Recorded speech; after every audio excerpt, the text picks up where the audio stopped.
पचवून कारवाई न करणाऱ्या प्रशासनावर कारवाई झालीच पाहिजे. ट्रॅक्टर पचवून प्रशासनावर कारवाई न करणाऱ्या प्रशासनावर कारवाई झालीच पाहिजे. राखेची चोरी करणाऱ्या प्रशासनावर कारवाई झालीच पाहिजे. राम धोत्रे मुर्दाबाद. अरे राम धोत्रे मुर्दाबाद. अनिल साळुंके मुर्दाबाद. अमोल चव्हाण मुर्दाबाद. कृपाली शिंदे मुर्दाबाद. अरे कोण म्हणता देणार नाही?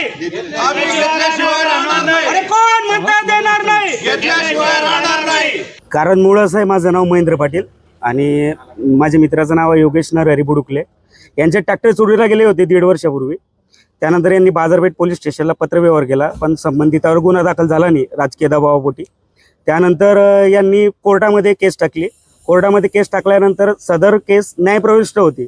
त्यानंतर यांना 4-5 महिन्यापूर्वी कळलं की सदर वाहन जे आहे ते मुक्ताईनगर वन विभागामध्ये पकडलेले आहे. मग त्यानंतर हे गेले तर तिथं ते वाहन त्यांना आढळून आले नाही. पण एका पत्रकार बांधवाच्या माध्यमातून सदर व्हिडिओ मिळाला की वाहन तिथं उभे आहे.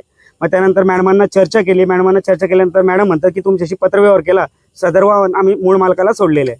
त्यानंतर योगेश भाऊंनी ते सर्व कागदपत्र दाखवले की मूळ मालक मी आहे, आपण कोणत्या व्यक्तीला दिलं. तर त्यांनी माजी नगरसेवक गणेश धनगरचं नाव सांगितलं, जे एका पक्षाचे राजकीय पक्षाचे माजी नगरसेवक आहे.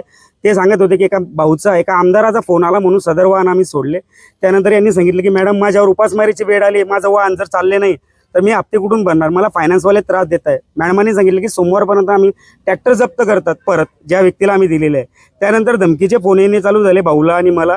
त्यानंतर तरीसुद्धा आम्ही न घाबरता पत्रव्यवहार सुरू ठेवला. पत्रव्यवहार सुरू ठेवल्यानंतर कोणत्याच प्रकारचे वाहन जमा केल्यानंतर परत पत्रव्यवहार संबंधित व्यक्तीशी वन विभागाने केला नाही, म्हणून आम्ही आंदोलनाची भूमिका घेतली. आंदोलनाची भूमिका घेतल्यानंतर प्रथम जेव्हा आम्ही आंदोलनाची भूमिका घेतली त्या दिवशी धोत्रे साहेबांनी आम्हाला शब्द दिला की येत्या 8 दिवसात आम्ही कारवाई करू. तसं आम्हाला लेखी पत्र दिलं होतं, पण त्या पत्राच्या अनुषंगाने कोणत्याच प्रकारची कारवाई झाली नाही.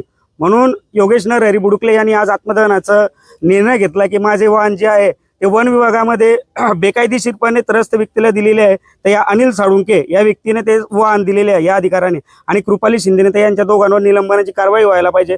कारण हे राग चोरीपासून तर बेकायदेशीर वाहन 2023 पासून असे बेकायदेशीर अनेक वाहन त्यांनी सोडलेले आहे.